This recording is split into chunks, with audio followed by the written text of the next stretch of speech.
Welcome to the Prospective Podcast with your hosts ULTRAMAG7 and Kotta Ranks. The Pro's Perspective. The Prospective is a monthly event held in Center City, Philadelphia, Pennsylvania at the Khyber Pass Pub.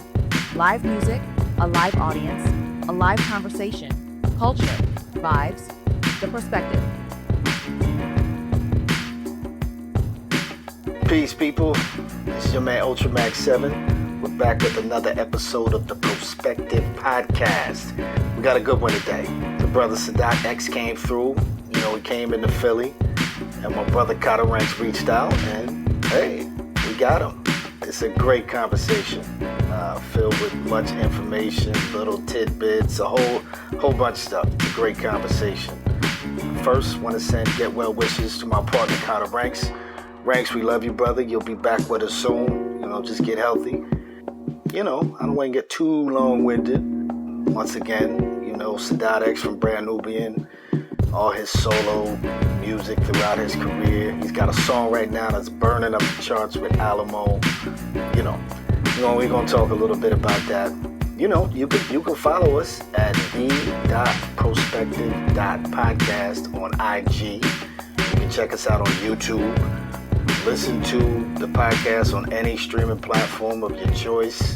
You know, do us a favor. Like, share, download. You know, try to get that algorithm running. Get those numbers running.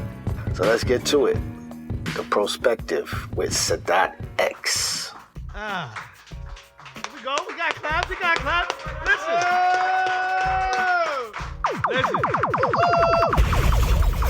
First of all, let's give it up to DJ J-Ski. Yeah. Listen. Take it. This is what's so crazy. Me and his brother grew up a town away from each other. This is the first time I'm meeting him. In 30 years. That's wild. I used to listen to him on Q102 with Zulu and all that. This is the first time I'm meeting the brother. It's crazy, man. Yes, sir. I'm glad. No doubt. I'm glad to be here, man. It's an honor. Thank you. Filling in for my man Kotta Ranks, man. Shout out to Absolutely. Ranks. We got you, brother. So first of all, my man Ranks, get well. You know, you'll be back soon. So, yes. But J-Ski stepped in. We appreciate you, brother. You know, Yeah, family. Thank you very much. People are here. Thank you for coming here. And this is episode 4 of the Prospective Podcast. And you'll hear this later on the audio. But for the people that's here, thank you for showing up. And we give a couple shout outs. My man Bug's been running around all day doing everything. He's filming. But listen, Bug went into overdrive. As usual. Man, tell me about it.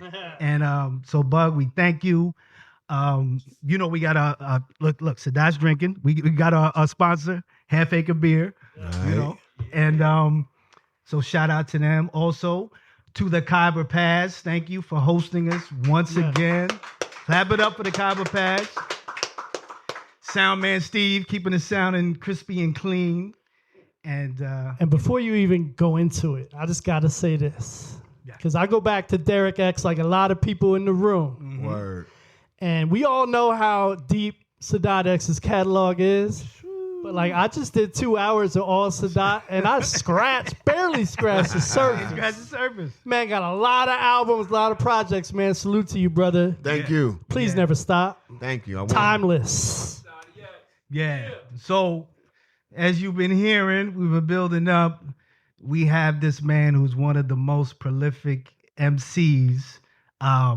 He's been doing it. We're going to get us some stories and how I discovered you. But this brother is, as J-Ski just said, Derek X used to be, Dottie, Wild Cowboy #1. He's just all that, but we have the one and only Sadat X. Clap it up, y'all. Clap it up. Yeah. Clap it up. So, Sadat, I want to get into. I always like to start out where you are right now. All right. And brother, you and Alamo got a heater that's just gaining more and more traction. Like, yeah. Let's talk about this. Yeah. Sadat X, Alamo. You already know how we do. I come back and forth. We get in the lab and knock it out. Yeah, well, Alamo, that's my man. You know, I grew up with Alamo. You know, my father grew up with his father in Harlem. Basically, you know, Ali, he's done tracks on and off for Brand Nubian throughout the years, but I felt he's never really gotten his just due. So he's putting together a project, you know, and he got some beats, man, and we go up to the crib, and with Ali, I like to record while I'm with him. You understand, as opposed to, you know, and that's how it goes nowadays. Sometimes I understand, you know, people send you stuff, and you know, you send it back to them, but you know, when I'm able to vibe with him, man, it's a little more organic, man, and I get a little more of a vibe out of it. You know what I'm saying? He knows my pulse. You know what I'm saying? He knows what I sound good on, and we just putting some stuff together, man. We got a couple of things coming.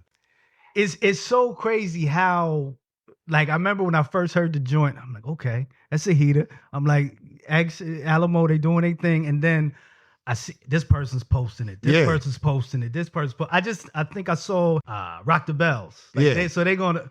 I'm like, so this song has legs. The big payback flip is crazy. Crazy, so brilliant. Yeah, just bringing it back. You know what I'm saying? That was one of the songs from EPMD. They used that beat that I loved growing up, and you know, I'm just doubling back now at this point and just going over some of the beats that I was coming up that I loved, man, that I was a fan of. You know, and I wanted to put something on that joint. Right. And what I think is, and I don't know if you've seen this, I've said this to people, for people of like our generation and what we grew up on, I do feel like there's a little renaissance. Yeah. Meaning like the stuff that we listen to is coming back. It's slowly but surely. We've had, you know, we had different type of beats and different sounds, but you know, you and Ali got the joint. I know Chuck D's dropped 2 albums this year. We just had the Clips album. Like, everybody is getting back on board.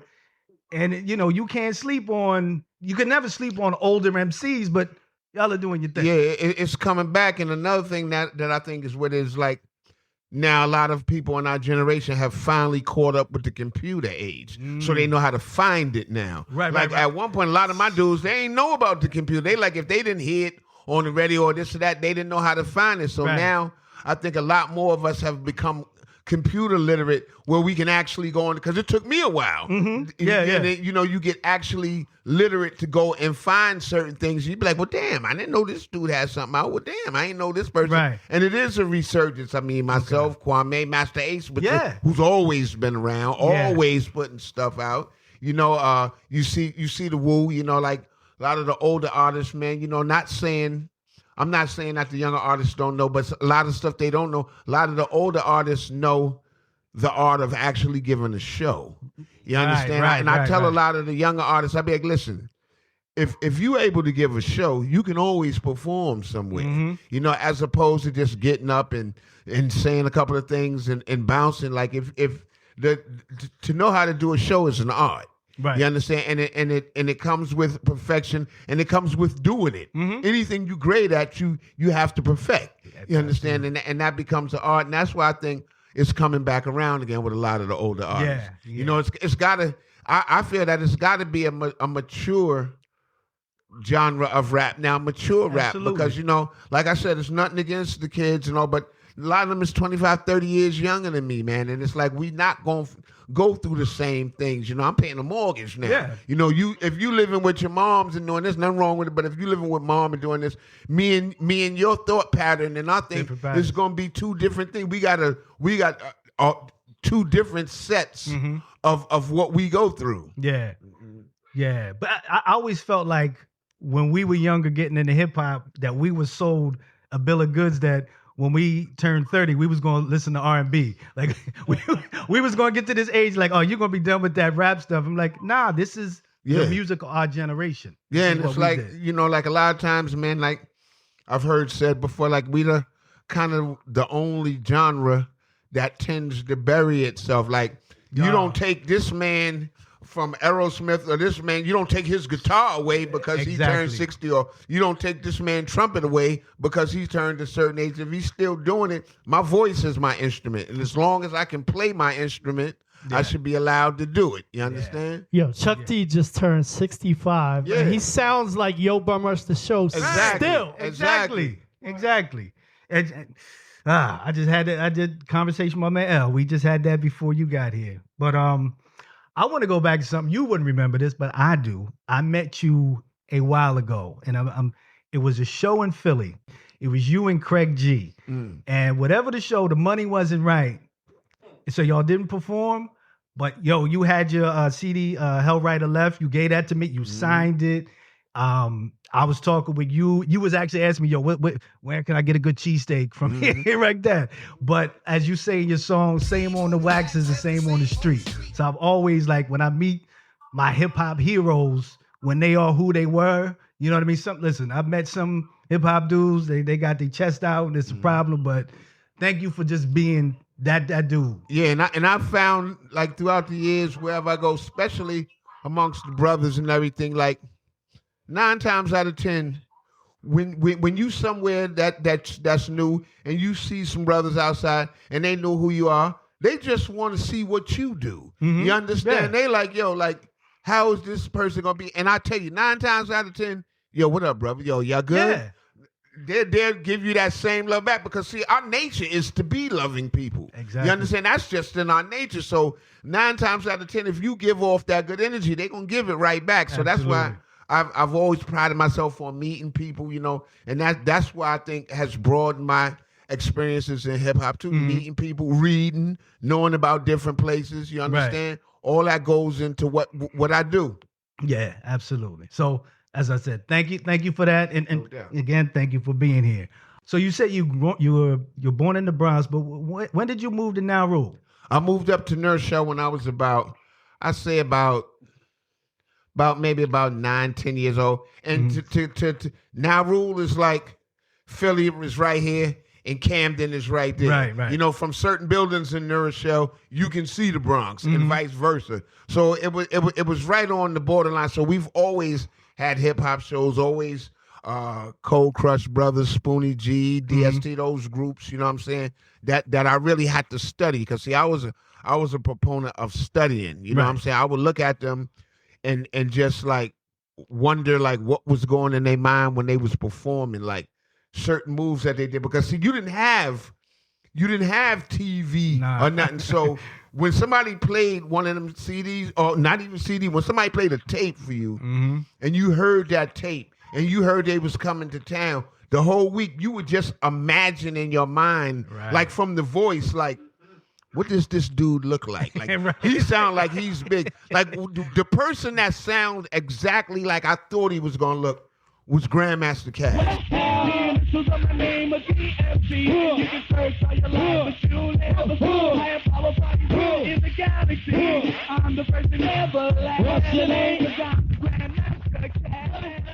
The first time when I heard Caz, I was like, I pictured, he sound like he's kind of slim, maybe a little afro. You know what I'm saying? Like, dog. So like, I seen him in my mind, and then when I saw him perform, everything came back before. Caz. I was like, that's what I thought it was gonna be. Yeah. It made your imagination more. Okay. Yeah. Oh, that's crazy. So, did you start out emceeing? Did you DJ? Were you b-boying? Like, did you graffiti? Did you do any of those? I tried everything coming up. As a in that time, you tried everything. You tried a little bit of breakdancing. I wasn't nice at that. Right. Tried a little bit of graffiti. I saw I wasn't going to be able to do that. My father bought me. I told him I wanted a mixer. My pops from Harlem, a mixer, and he bought me, like, you remember when mixers first came out, they was up and down. It wasn't the crossfade, and he bought me that. And I was like, nah, I wanted to. He was like, man, you said a mixer. So I had to play with that for a little while, and I saw that I really wasn't going to be nice with that. So I just started trying to rap. And what I would do to try to write raps is I would get these mixtapes. I mean, like Cold Crush Brothers, Furious 5. And for whatever reason, I would have a book that said Furious 5. And from whatever they said on that tape, I would write down because I wanted to be able to say the lyrics verbatim. Right. So I would actually just write them down like books, Cold Crush. This was my Cold Crush book. Right. This might be my Spoonie G book, my Tila Rock book. And it would have all the stuff that they wrote in it. And I learned how to rhyme and pick up cadences from then. And my main thing back then is I wanted to rhyme, and even with my contemporary peers, Coogee Rap, Kane, those dudes, Kid and Play, Run DMC. Right. I wanted to rhyme, but I didn't want to be like them. I wanted to be up with them, but not like them. You know what I'm saying? I wanted to have my separate place amongst those giants. We come from the era. There's no biting. You gotta be original. You can't be biting. So were you in any crews, like starting out? Did you have any crews around your way? Yeah, well, one of my first crews was me and Alamo and my man Wiz, bless the dead. And we would rhyme.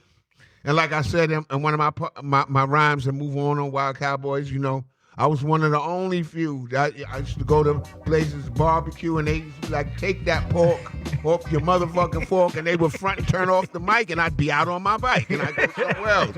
You know what I'm saying?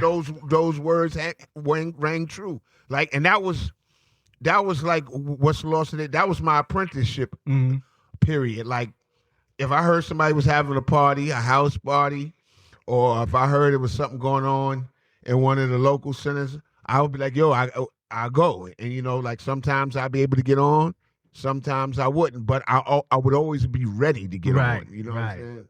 Wow. Now, did you meet Jamar or Pooh Bah first? I met, actually, I might have met Pooh Bah first, because see, Pooh Bah was a little older than us. Right. And he had his own crew, a couple of crews that he would do stuff with. And, you know, Jamar, he lived on the other side of town. And, he would basically like sometimes get a session and give me 4 hours and give Jamar 4 hours, and you know try to work something out with us, you know, get us up to speed. But like I said, even with that, it was a period of me going to the studio, of me going to Jazzy J Studios, the great Jazzy J. DJ Jazzy J. On Allerton Avenue in the Bronx, and just going and watching for a minute, just seeing how to count bars, seeing that, okay, this rhyme right here is mad long. I got to be able to break this down at some point and put it into song form. Yeah. You know, and like just learning, you know what I'm saying? So learned that from Pooh Bah. And then we finally, one day we got all together. Somebody played a track. And being that Pooh Bah already had inroads to hip hop, we went downtown, Dante Ross, legendary Dante A&R at Tommy Boy, told us to hang on, and he went to Electra, and we went to Electra, and we just went from there. He was an A&R, you know, which is lost today. See, today they go from A to Z, but at that point you had to have an A&R, because A&R taught you certain things, taught you how to present yourself, taught you how to do interviews, just taught you, you know, like how to become a performer, you know, like as opposed to nowadays. And this, you know, like I said, man, I try not to get on these kids. I worked in the school, I taught, I got nephews in them, and I try to understand them from their perspective, because I was once them. You understand? And I was told by older people, oh, this ain't it. And I said, I don't want to be that person. Right. You know, I just try to tell them, like, look, you're going to do it like this, but this is a way to do it too. But ultimately, you're going to pick how you do it. You understand? Would you rather be able to be coherent, or would you rather take these pills and do an interview and fall out all over the place, you know, like that? So I just tried to do it like that. Yeah. Like even going back, I remember, so I still have the Masters of Ceremony tape, and I think y'all are in you and Jamar in like the liner notes. And it was weird, the first time I heard on WPRB, they played when y'all came out with Feel So Good and Brand Nubian. And at the time, I was a big Master Ceremony fan. So I knew Grand Pooba's voice. So I knew that was Pooba. And then when I wrote it on my tape, I wrote Grand Pooba and Friends, because I didn't know who exactly was. So I was like, oh, so this is a new thing. And then, all right, let's talk about and to say that, see, like people now they was like, yo, why didn't he just put it like that from the beginning? Because at first, he was the headline, and we had to learn. Yeah. You know what I'm saying? It wasn't like he was trying to overshadow us. Like we had to. Sometimes you have to take your place. It's apprenticeship, like you said. Yeah, apprenticeship. You have to, and then when you get there, you'll know what to do. Right. But I remember I think my brother and my cousin they can tell you I played Feel So Good to the death, like that. I still love that loop. That's that beat. Like that is one of my joints. And then the song Brand Nubian, and even going back to that time, you brought up Dante. I want to get into him just a little bit, but like that 90s time, it was a shift. Like, obviously the 5% Nation. I heard the word Nubian from like Dr. York and stuff like that. It was like a shift. And you guys kind of, it's like you guys, Poor Righteous Teachers. There was so many different groups, even like KMD, like, they was with the Ansars, but there was so many things that were happening and you could see that shift. And like, so when we go to talking about Dante, Electra. Yep, but not to cut you off, but during that time, see, the reason why that shift came is because it was at a time, man, when, especially in New York, where the crack epidemic had gotten so bad in New York, where everybody I know had somebody they knew, somebody family member that was affected by that. And it from there had to be a change. One thing that set it off, it was different movies that came out. Do the Right Thing, School Days. So it became a slow awareness of Black pride, which transcended into the music at that time. You had people wearing kente cloth and the medallions and stuff like that. So it was a time of social awareness. People started reading the autobiography of Malcolm X, How to Eat to Live. We became aware of ourselves. And then that's where the Nation of the Gods and Earths came in, and they always tried to say that we were a hate organization. No, we weren't a hate organization. What it was is at the time, brothers in New York and Bronx, Brooklyn was doing so bad with that before we could even get with others, really, we had to save ourselves. We had to save these brothers first before we could do anything. Yeah. And that's where it came out of. Yeah, absolutely. Yeah, but that was like, even I go back and I look at y'all's videos, even like the education, you would see like the Black colleges, there was a certain amount of pride with all that. Shows, the Cosby Show, A Different World. Oh, absolutely. It was a feeling of Black pride, which is crazy now because maybe it's coming out of it now, but through one period of time in this whole thing, we went through a period of it was cool not to be smart. Yeah. Like I could not, like when I was teaching in school, I couldn't understand what part of not being smart was the one. You understand? My father wasn't the greatest academic, but we always fostered a household of learning, of reading. Right. Certain books we read. I mean, from everything from the autobiography of Malcolm X, The Alchemist, different books and things of the time that I read. Uncle Tom's Cabin, just to know the different sides of things. Like learning was fostered where it became, at some point, man, like in our society, it became cool to be dumbed down. Yeah, I don't know where they do that, where they got that at.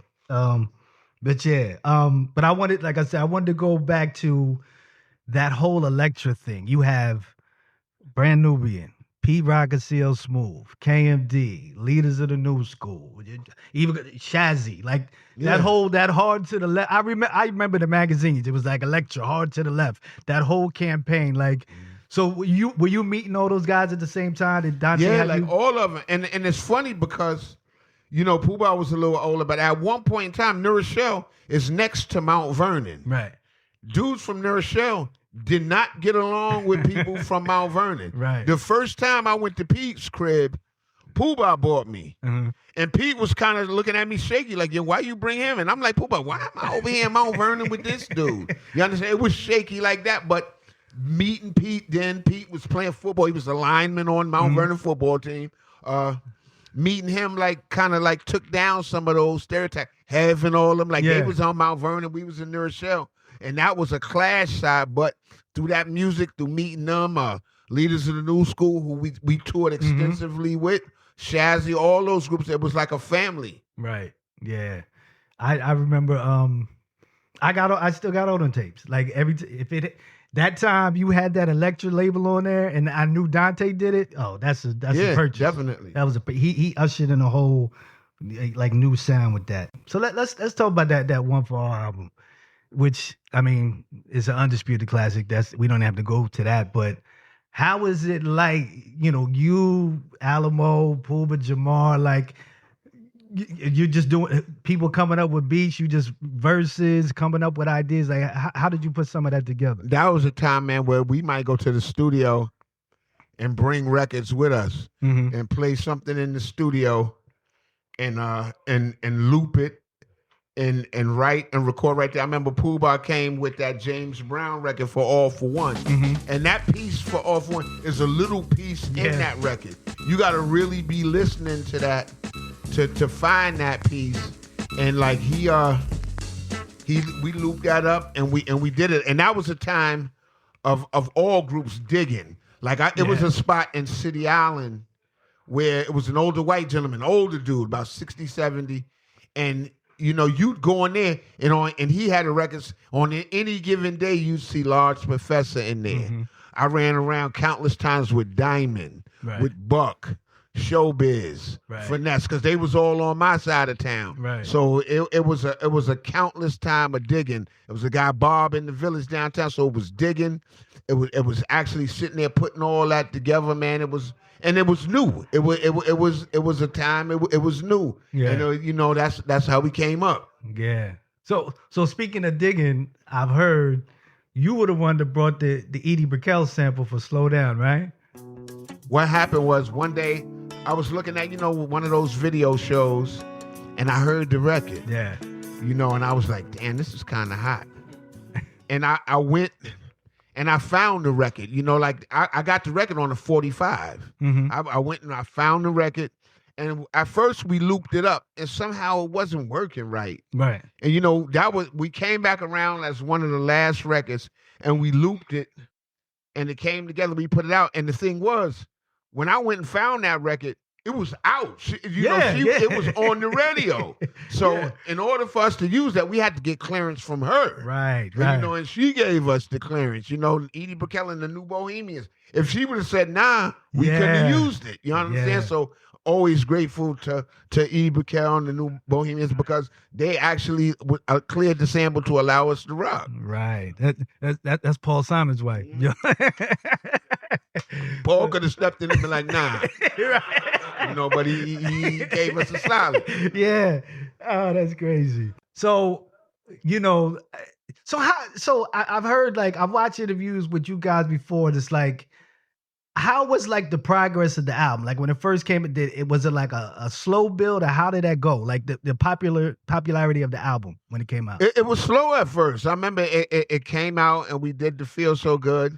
I think we dropped that kind of going into the fall, and it was cool, and I remember we was waiting and it was taking a little while, and I think the label got kind of shaky for a minute, I don't know, because that was at the time and where if you didn't do something in a little while, they got you up out of there, and all of a sudden I think it was Red Alert or it was either Red or Chuck Chilla who first played the record, and it picked up, and then once it picked up, it was everywhere. You know what I'm saying? It went everywhere. And that was at the height of the bootleg. It was the height of the bootleg. And I'm not going to front we would go to the bootleggers and knock the table over this and that. But once we started doing that, what would happen is we go there and knock the table over. Tomorrow they'd be right back. And he was like, well, damn. And then it was like, all right, they was doing it. But they was getting it from somewhere. Yeah. You know what I'm saying? It wasn't like they just pulled it out of the sky. Right. A lot of time dudes, engineers was giving it up. People at the studio, because I was at a hard time when it was all types of backdoor budget and stuff. Yeah. Pooh Bah taught us a lot of tricks about that. Wow. So it just makes me think because, the album is ascending and then we get to hearing, Pooh Bah's leaving. Yeah. Yeah. So how was that with internally in the group? How I'm gonna tell you honestly, and it's hard when you got alpha males. You got 3 bulls. Yeah. 3 bulls in the play, and a picture 3 bulls in a room just running into each other. 3 rams, bang, button head, bang, cram. Told y'all to slow down. Cram, you know what I'm saying? Like my man Tony Baker. You know what I'm saying? And that was that was partly what it was. You know what I'm saying? And it was hard, and dudes didn't like each other for a while. Yeah. You know, and it was like that. And you know, I kind of wish that at a time like that, maybe we could have a mediator or somebody to kind of facilitate that thing. But then maybe it wouldn't have been what it is now. But like I said, kind of hurt us, you know, because that was at the height of what we were doing. Yeah. And, you know, Pooh Bah already had a name, so that kind of affected me and Jamal a little bit more because it was like, damn, we just coming out now. So now we got to somehow find our niche in this thing. Yeah. Well, I love Pooh Bah. But, but I'm going to say this, X. No, I'm saying. Listen, I'm such a Pooh Bah fan. I was like, okay, he's finally coming with his solo, whatever. And then y'all had y'all album. I bump y'all's album way more than that. We had to work. Y'all worked overtime. When that punks jump up, bro, it was a wrap. It was a wrap. And the ill thing is, I didn't like it at first. What? Well, because we had a harder version of punks. Yeah. There's a lot of versions of that song. It's a super hard version that Diamond did with a whole next kind of beat. And I thought that was going to be the one. And I remember we was under Rush management at the time. Right. And Leo was like, trust me, this is going to be the one. The version that's on the album, that's the original version.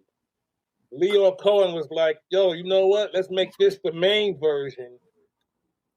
The video version, rather. Yeah. Do a video for this.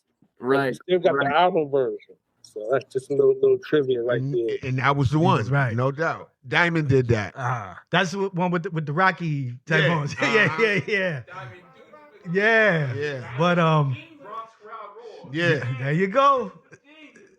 That was because I remember when that dropped. I remember that. I don't know if it was summer. Whenever that dropped, that song was constant. That went over like that's what gave us a foothold in it. And then we did the video. I remember riding up and we ran that A line. We did that on the A train. Right. We ran that A line up and down all day, just doing it on the train all day. We renegaded that. So that Can I get another one of these? Yeah. Can we renegaded that. Somebody get him another blue can. Yeah, we renegaded that video, and that kind of like solidified what we was trying to do. So that makes me think of the lyric. Did that really happen to you? You was riding on the train one day? One day when I was riding on the train, I seen these two kids talking about the Nubian rain had fallen. For real, just like writing a movie, it's always a element of theatrics in it. But I try to, in my rhymes, make at least half to 75% have some real validity to it. And that happened. One day I was riding on the train, and you know, in New York, people would see you and they be like, yo, that's that dude right there, yo. What they gonna do, Pooh Bah love? And I said, I'm gonna use that. Yeah, there's so the Travel Jam, How You Walk By. There's so many. Love me, bro. Love me or leave me alone. There you go. Clap it up. And Yo, you funny, man. You got some lines that was like when I go back and listen to them, like, yo, Sadat is a comedian. Like, didn't your mama teach about boning a man? Bent my dick so bad that I ran. Now I'll freak up a Rico, ride the crest of a yard girl's hips. The pussy can't see these lips. Sadat is just ill for dropping that. I always try to keep, like I said, keep a part of reality. Mm-hmm. Yeah. Actually, so I forgot to ask you this. I had to think about this. Obviously, you have a distinctive voice, but there you go. But your rhyme style, and I started rhyming in '89. Now I've always had this idea, so I get to finally ask you. I didn't know how to write bars. I'll be writing like this long, but I'm supposed to fit it here. This is just my thing. Were you writing like that at the beginning? Because your rhyme style it's unorthodox, and it's completely you. So how were you? I think my style became like that because, see, I went to school when I was going to elementary school. That was late 70s on into the 80s. Mm-hmm. And that was still in the time when they was trying to medicate kids, Ritalin and everything. And I was one of them kids that run around the classroom all crazy. Right. And my mind always worked in spurts. So like when you hear my rhyme, it's in spurts. Yeah. When I write, it's in spurts. So I would always be like, over here, then over here, then over here. And I had to learn how to slow that down, but still piece it together. Like a lot of times, I'll hear the first word of my rhyme. That's how I'll remember it when I get home. I'll hear the first word, and I'll write the first word down. Right. And I'll fill in the blanks in my mind. And at the end, it might just say run away. So I'll know from this line to run away. Then that'll jog my memory back, and I'll be like, okay, that's what I remember what I wrote in that space. Right. And it always would be like the Rain Man. Remember, he's like 37 times 20. That's how my mind would be working. Oh wow. Okay. I've always wanted to ask you that. Like how you came with that style, because it's such a unique style. Like there's only so. I mean, don't get me wrong. Every rapper's unique, but there's like people like you, a cool Keith. There's certain people that just have this styles. Like nobody can do what X can do. Nobody can do what Cool Keith can do. Keith is from my aunt's building in the Bronx. Like Keith always has been like an enigma. Like I remember when they did Ego Tripping, and he got a limo and was driving through the hood, and he had the house phone. I was like, yo, that was Keith. Keith has always been Keith. Always. Yeah. Keith is a wild dude. So we continue with Brand Nubian. You guys, you keep on putting out albums. But you did your solo joint. You did that Wild Cowboys, and bro, you got some heaters. Like, so how was it finally getting the chance to put out your solo joint and really, this is Sadat? It was dope because see, the way it worked in the Bronx from that area, like if you go over the bridge on 149th Street, you got Patterson Projects, and in Patterson. That was my man AG. Going down a little bit around, that was like going through Cortland, Melrose, and Jackson. That's where I was at. You go a little bit further down, it's Forest Houses. Right. And in Forest, you got Diamond, right, Finesse, Joe, and Show. And Show, like people don't know Show. Coming up, show's real deal. You understand? Like on a lot of stuff, Show is Show. And from being just around them coming up and then going down, then going over with Minnesota over there, my man Minnie, they was over there in Soundview. And it's like a tight area. And I was like, if I do get a chance to do an album, I got to bring it back full scale to the BX. And, I had to, do it like that. And see, the thing which I think made that album good is like if Buck gave me a beat and I did something, I get a call in the morning from Diamond, and Diamond be like, "Yo, I heard you did something with Buck yesterday." Be like, "What it sound like?" And I'm like, "Yeah." I'm like, "Yo, this was it, Diamond." And he'd be like, "All right, I got something for you." So that kind of made them try to give me their best also. Oh, I love that. Cause man, it's such a when you look at the album, you got Minnesota.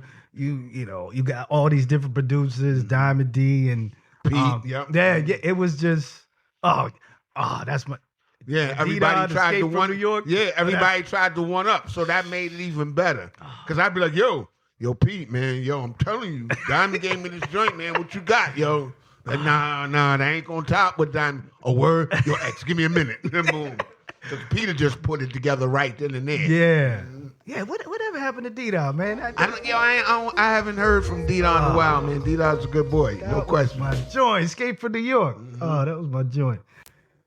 We could talk about the Wild Cowboys all day, but I would tell you this: my favorite Brand Nubian album is Foundation. Yeah, that was a joint. Oh, when y'all got back, listen.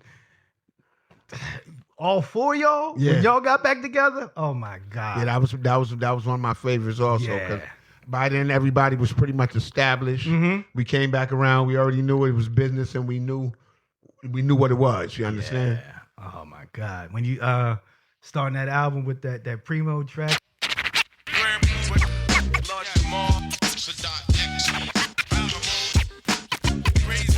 Singing songs called Survivor. I'm only bringing you the real. Oh my, that is one of my favorite Brand Nubian songs, like that joint. But so how did it feel good to get back with all the brothers again? It felt good, man, because by then everybody's a little established now. Everybody is got starting families with little kids. Everybody's got a place to stay now. Ain't nobody with mom no more. Everybody's paying bills. Right. And we was touring with that a little more. And it was just good, man, to see the progression of how each man had progressed. Right. Right. Yeah. Ah, man. So wait, let me shift this a little bit. So I know you grew up playing ball, right? Yeah, definitely. So then you went to college? Yeah. When I came out of school, I could have went to. I had you get the offers. I had 6 core offers. Duquesne, which is in Pittsburgh, Iona College, Fordham, University of North Carolina, Wilmington, and a couple of UMass, Northeast Louisiana, and Howard. Wow. And everybody was telling me this and that. You know what school I picked? I picked Howard. Yeah. You understand? Yeah. And coming out, when I was in high school in New York, I came up in the Catholic League, and I was the league of, basically at my school, Salesian, you was pretty much there to play ball. So I was, as far as academic-wise, I was way, way, way short. So when I got to Howard, and my dorm was right on Georgia Avenue, my dorm was right over the football field, Cook Hall. When I looked out the window, I could see the football field. And that was, I never forget, that was the summer Rakim came out. And listen, I had my house speakers in the crib in the row, and I was like, I'm bringing these to Howard. And I took them shits by myself on the Amtrak train. My father was like, yo, you bugging. I took them on the Amtrak train. I set them up in my room, and I never forget, I waited till that first football game. And like I said, I'm right here. The stands is right there. I said, I got something for y'all. And as soon as they kicked off, I turned up Rakim, and people was looking like, yo, what is that? And I was like, yeah, you already know. But in that same vein, I was vastly unprepared. They wanted me to sit out for the year. I didn't want to do that. I ran up and down Georgia Avenue. I went to the Go-Go's, and it went past me. It just went past me, and I wound up not going there. But when I was there, though, it was Harv, Puff, D-Dot, all of them was there. Wow. What position did you play? I played the point. Okay. All right. Are you still in? Are you even in high school? Are you still in contact with any of the guys you used to play with? Oh yeah, definitely, and especially in New York, those type of dudes, them ball dudes, I still mess with Rod Strick. That's one of my greatest players was Rod. All the street ball dudes, Future, you know what I'm saying? Shane the dribbling machine, Reggie Freeman, who went to the University of Texas, Terrence Rencher, all those dudes I'm still in contact with. Okay. All right. So I got to ask you this question. Just your top 3 New York City ball players, legends. Who's your top 3? One is Rod, because I actually seen Rod get to game. See, Rod was always fly. Yeah. You understand? Rod, you ever see his afro was impeccable. Rod would get to the game fully dressed, but then take his stuff off and, get dressed and come on the court and cook everybody. Not a hair out of place, nothing like that. That would be one. Who else have I seen that was really... And these are older guys that I seen when I was really looking at ball. Another dude was Walter Berry. Oh, yeah. Walt went to St. John's. Benjamin Franklin. Walt was off. Walt would go up with on the. You know how they teach you when you're supposed to shoot on one foot, do it. Walt go on the left. Walt spin and do all types of stuff. Right. And another one was I remember one time I was playing AAU ball. And we had a squad. We had 2 championships that day. They was both at the same time. We had to split the squad. 5 of us went uptown to play in Harlem. The other 5 had to go downtown and play in downtown over in the village somewhere. Right. I was playing at a team called Riverside Church. We were sponsored by back then we were sponsored by Nike. We came to the game. One of the other coaches came. we were short a player. Mm-hmm. They had a young boy there. They was like, yo, he gonna play with y'all. Dude's like, all right, whatever. He got into the game, and his name was Kenny Anderson. Kenny came, and I still mess with Chips to this day. Kenny played, and like at one point, dudes like, yo, man, this little dude. I said, yo, check this out. Get this little dude the ball and get out the way. And he won the game for us. Wow. Okay. Word, so you made me, now you're going to make me talk this. I'm a Nets fan. I was New Jersey, Brooklyn now. I know you Knicks. We ain't yeah. But Kenny and DC and Petrovic, guys. And it was crazy because we was in Germany when Drazen got killed, man. And I was like, Drazen, he was right there. He was on the verge, boy. He was, that was a sick time. That was a gut punch, man. When Drazen. All right, let's talk about your Knicks, man. Well, I mean, last year we tripped up with the Pacers. I think that we did get some depth this year. I think we got a little bit more depth. We can't let Jalen I think we warm down at the end. Mm-hmm. You understand? Yeah. Carl played good, but then I sometimes Carl ain't play no D. Mm-hmm. And New York is for years is a gritty town of playing D, from Mason to Oak. Yeah. The Pat still hurt me with that missed layup, and Charles Smith to this day. I'm still sick over them moves, but I'm tried and true. I'm Knicks. Why the Knicks trade Rod Strick? The first round pick, why the Knicks trade Rod Strick? That man is nice. I said that in the rhyme. You understand? Like, I'm a Knick man, and I think we'll be all right this year. Yeah. I think we'll see. Don't laugh about my Nets. I'm Nets too. When Marbury was there, and see everybody talk about Steph. I played with his brother Juju, Norman. Yeah. Norman was a beast. Okay. Norman was supposed to go to Tennessee, University of Tennessee. Mm-hmm. Whatever happened with him happened. He didn't go there. But like people don't even know about Juju. Juju was a beast. Okay, a little history from Sadat. We just started up. We got preseason football. Oh yeah. You Giants. I know. I can't. I got to. Like, Saquon hurt us, man. Yeah. But I was glad because Damaris is so cheap that they wouldn't give. They gave the quarterback the money. Yeah. But they didn't give Saquon the money. I don't get it.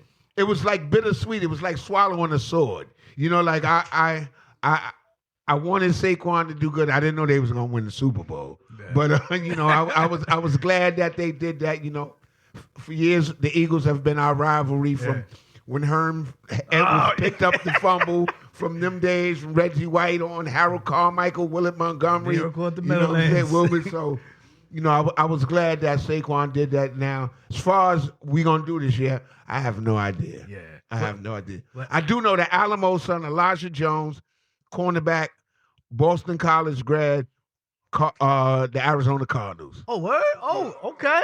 Clap that up. Yeah. Clap that up.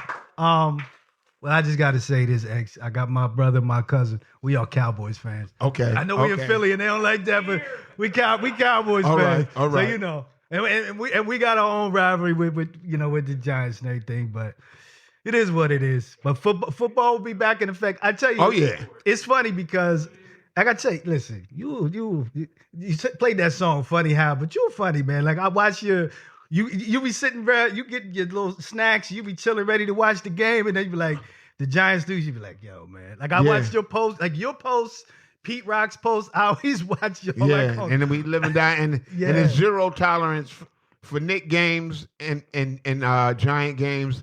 I always let people know the only time you call me if somebody's dead. That's right. Right. And on NFL Sundays, you already know I'm only answering the phone to how the Jets and Giants go. I like to celebrate on being low. So another thing I know some people do, I see you all over the place, and this is going back a few years, but I heard you might be rebranding. What's up with the True Wine Connoisseurs? Oh yeah, well that's me and my man Will Tell. You know, we did that for a couple of years. Actually went through the nuances of learning how to make wine. Mm-hmm. Went to the wineries, and we gave a successful run for a while. Right. We're in the process right now of trying to rebrand. Right. So I think we'll have a rebrand at the top of the year. And one thing I've seen as a minority it's kind of hard to break into that field, but it can be done. You just have to have a viable, real product.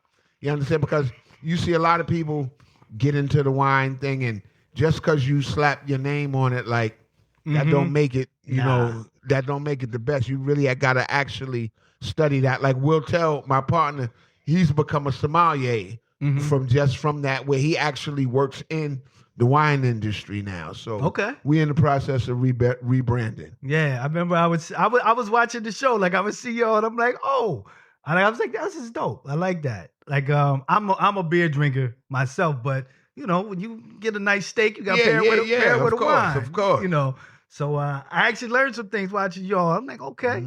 So hopefully with the rebranding, I guess get my hands on some of that. I know you touched on a little bit earlier, but I wanted so you talked about the 5% nation. When did you get knowledge yourself? Well, I got knowledge of yourself way back, like when I was about 18, 19. I had to be about 88, 87, 89.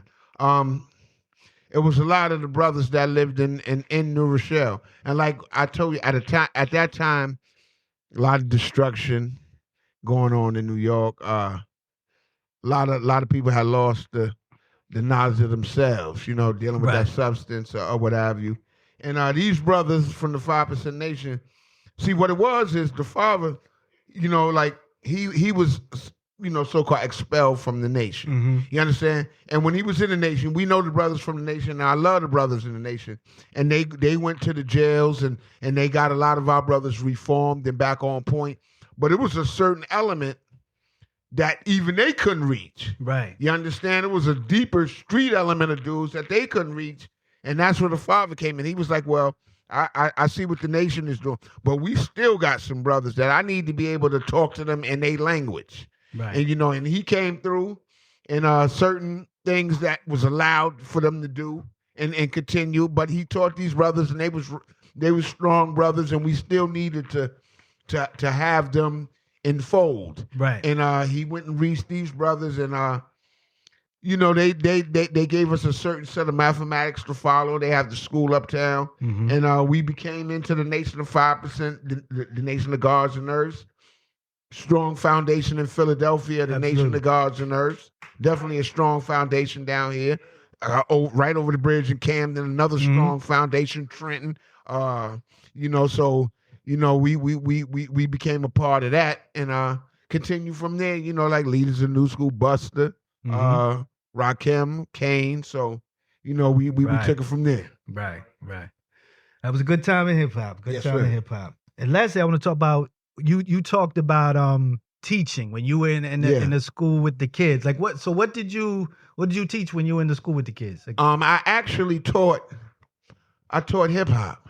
Oh, word. And it took me really about the first year. It took me about a year to really get acclimated, because when you say you just gonna go teach something without having the knowledge of how to teach, and that's why I have a profound respect for teachers, right? Because what they do is incredible with them kids. Because like I thought that I was just gonna come in there and go from Bambaataa to this, right? And like I had middle school kids, right? So you can imagine Bambaataa, how far back that was. The name of Brand Nubian was far back. They looked, it was times I came into class and I played a Brand Nubian video.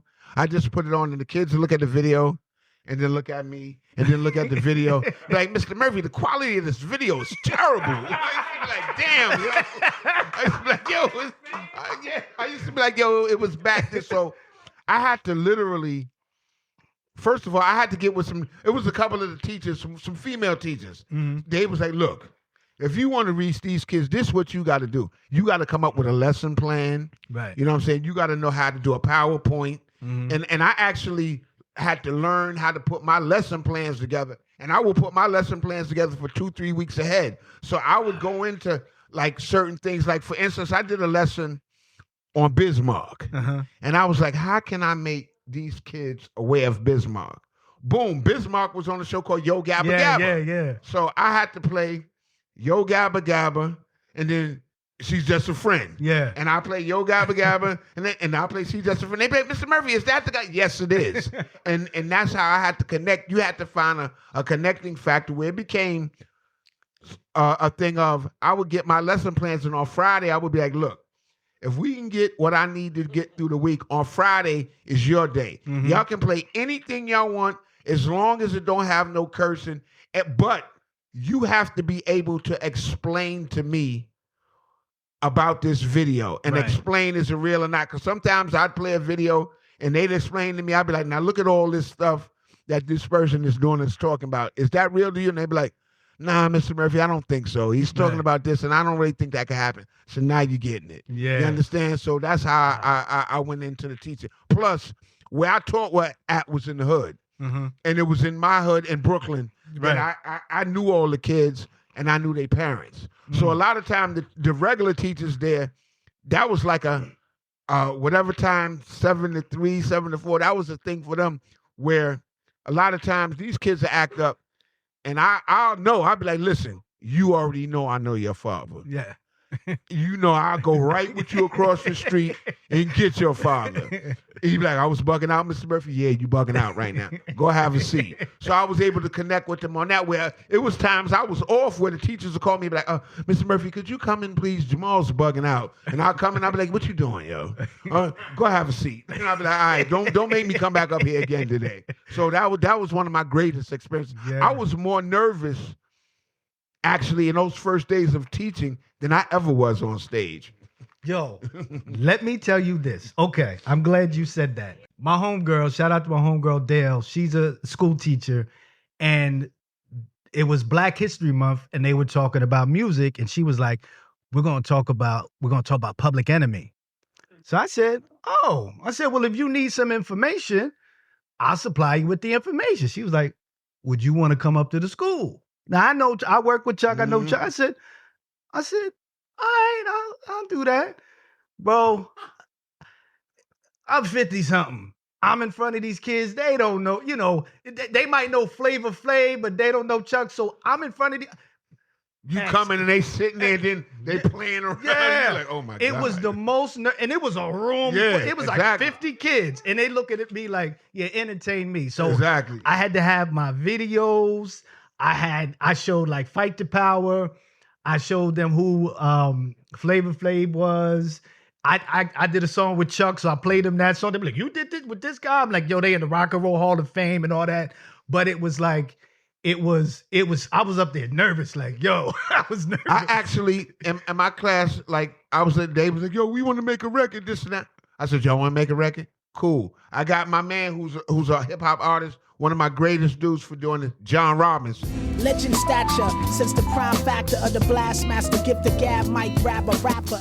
John Robinson brought his portable recording thing to the classroom. I said, now we gonna make a record. Who want to do it? The only people that stepped up was the 3 girls in the class. And I made a record with them. I was like, see, I don't never want to hear that y'all want to make a record again, because they came and made a record. Yo, X, that is so crazy. I had the same experience. There was this kid, my friend Dale, she was talking about all week. Oh, he got rhymes. He wants to rhyme too. He's got rhymes. All right, man, let me get what you got. Nothing. Nothing. He was choked up. I was like, man, you ain't gonna be no MC like that. When I was coming out, Pooh Bah would put pressure on me. He'd be like, look, we going to the spot. If they ask you to rhyme, you ready? I'd be like, yeah. And they'd be like, nah, man, are you ready? I'd be like, I'm ready, yo. And the night before I knew I was going, I'd be in the mirror. I have my book out. I'd be like, yeah, I'm gonna be ready tomorrow. Oh, I love it. I love it. Anyway, I could talk to Sadat all day, but we're gonna wind this down. Are you cool with taking if anybody has questions? Yeah, I don't care. Listen, anybody got a question? Your chance to ask Sadat a question. Anybody got a question? I got a question. Go ahead. What was the year you started teaching? And name another one in your curriculums. The year I started teaching was what year was that? Well, I first started in New Rochelle. That had to be about 2003. But like some of my things was like women in rap, religion in rap. different things like that. That's what I bought into it. So what was your religion in rap? What was your theology on the religion and your philosophy? Well, like a religion. They really wanted to know about like the 5% nation, because like I would wear my shirts and stuff, and I had to break it down to them and explain, like, for what you read, they're gonna tell you it's a hate group, but it's not a hate group, and we embrace and love everybody. So I had to break through that barrier. That's crazy.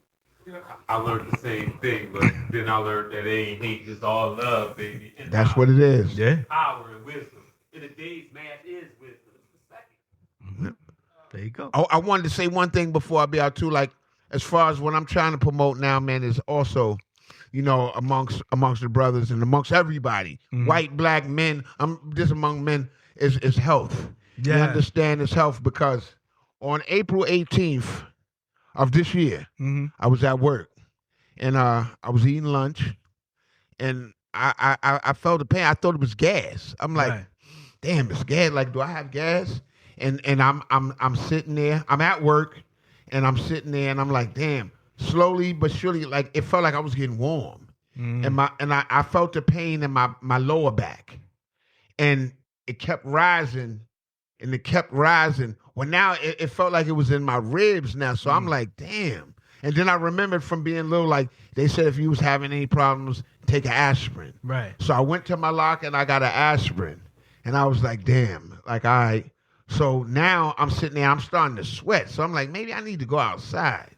So I go outside, and now when I'm walking, my feet is heavy. Oh. And I'm like, yo, what the fuck is going on? So I'm like, and I'm already outside now. The people at my job is upstairs. I don't even think I can make it back upstairs now. So I'm outside. I go to my car. This is April 18th of 2025. I go to my car. I'm leaning against the car. And I said, yo, like, shit is serious now. Right. Let me call 911. I call 911. And, I tell them, I'm like, yo, I don't know what's going on right now. I'm starting to get shortness of breath. I did have asthma, so now I'm starting to get short of breath. My ribs is doing, my back is on fire now. Now I feel like something is really wrong. Now I'm sitting there, I'm waiting for the ambulance to come. The fire truck dudes come now. And I call the ambulance back. I'm like, yo, where y'all at, yo? They're like, you hear the siren? I'm like, yeah, I hear it. They're like, we gonna be there. Literally, something on my shoulder. It was two things. One thing on my shoulder was like, yo, lay down, yo, and all this shit is gone. And then something else on my other shoulder was like, yo, do not lay down. Stand up as long as you can. Do not lay down. The ambulance comes. They put me on the thing now, so I'm like, now I can get some air. So I'm feeling a little bit better. I'm still having the pains now. When I get to the emergency room, like, how you come in, I go straight to the room. When I get to the room, it's 2 people over here, 2 people over here, 2 people over here. These 2 people take my clothes off. One dude comes, he's like, yo, I'm going to stick this patch in your neck with this needle. It's going to hurt. I just need you to bear it. It comes, it goes. They wire me up, and the doctors is talking this and that. They're like, yo, you having what's called an aortic dissection. They're like, now, in an aortic dissection, you can have one upward or one downward. The one downward is going into your leg more or less. If you got one upward, it's going into your chest. That means that the aortic flap somehow opened up, and instead of the blood going straight down, it's going into this opening. I was there. The doctor said, yo, get him ready for surgery. We gonna open him up. Just so happens, it was a doctor there who was passing by, and he said something about sports, and I said something. He's like, Sadat X? He's like, what's the matter with him? He look over my thing. He's like, I got him. Wow. And they took me, and then they fixed me up, whatever what happened was, for years, I was told that my pressure was high. I always was playing with it. Like, I would take the pills when I remembered. Like, I might see the pills sitting on my dresser and be like, damn, I ain't take one of my pills in 2 weeks. And I'll take one. Up to that, though, I remember once that happened, I remember that leading up to that, it was days when I'll be in the crib and both my legs would cramp up. And I was like, why the hell is my legs cramping up? Both of them at the same time. Right. Or I get a right there, or all of a sudden my nose would bleed, or I get a headache. You understand? That was because I wasn't taking care of myself. Right. You understand? I was in the ICU, Duke Regional Hospital dorm. I was in there for 12 days. You understand? I came up out of that. It took me about, when I came out of it, I couldn't walk from here to the bar. You understand? My girl came with me. I would have to walk with the pole. Yeah. And like the first, I never forget the first night, like after they did what they did and they put me out, I woke up about 3 o'clock. And excuse my language, I woke up about 3 o'clock in the morning. I'm in the bed now, and I'm still like, I'm thinking like maybe I'm at the crib. I move and I feel like pain. I'm like, what the fuck is that? And I look up and I'm like, where am I? The doctor was like, and then when I was in the ambulance, I remember they was like, what hospital you want to go to? I said I wanted to go to Duke Raleigh because I worked at Duke Raleigh.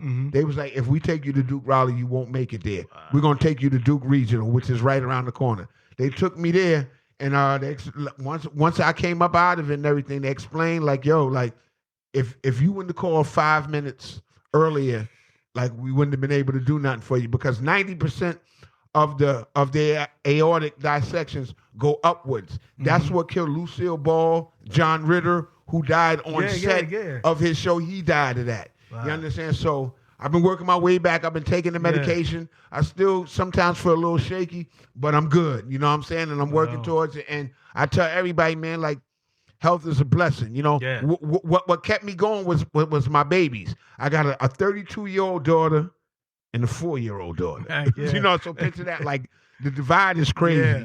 But, like, I kept picturing, like, yo, I don't want to go out like this. Yeah. You know what I'm saying? I don't want to go out like this.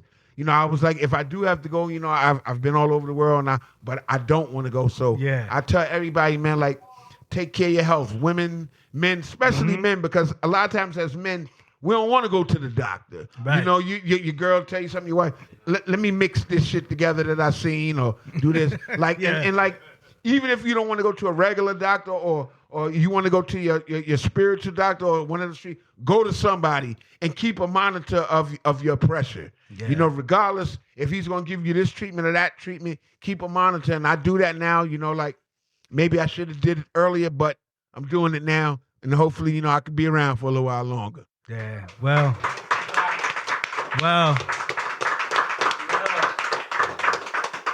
I got two things to say. X, I'm glad you're still here with us. Number two, Kotta Ranks, get well. Get I heard. Brother. That's why I said I heard about. You know, so I can appreciate that. I can appreciate what he's going through. I can feel for him, and I send him my love. Absolutely, thank you. So, woo.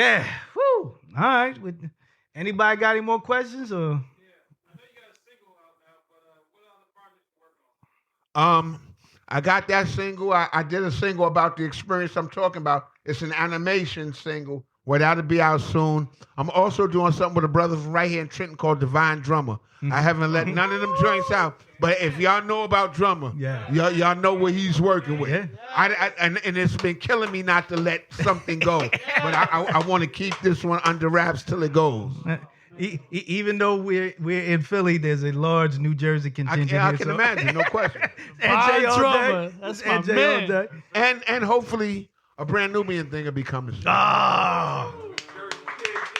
There we go. All right. Hey, yo, before we go, speaking of producers, I don't know if this has been covered already, Sadat, but you worked with a lot of producers over the years. Pete Rock, you know, on and on and on. Diamond D.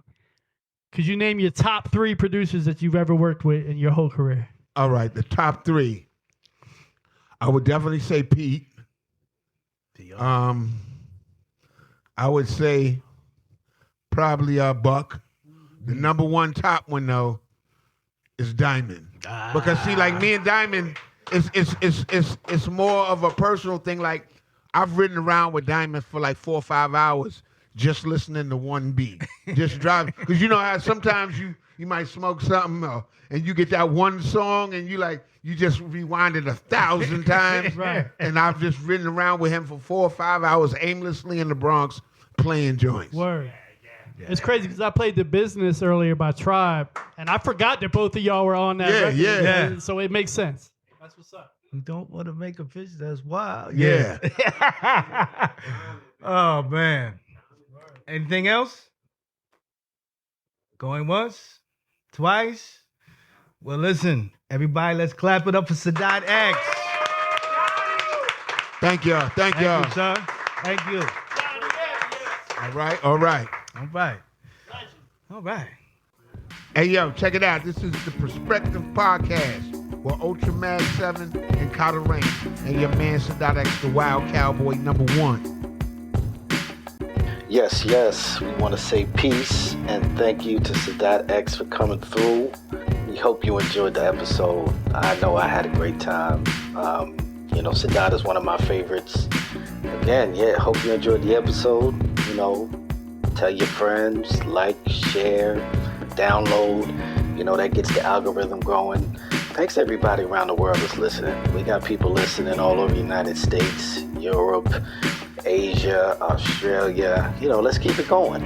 We're just getting started. So we thank you for listening to my man Kotta Ranks. Get well. For you, the listener and the person that's local, come through and see us. We're here at the Khyber Pass every month. Come check us out. So until next time, this is ULTRAMAG7 saying peace.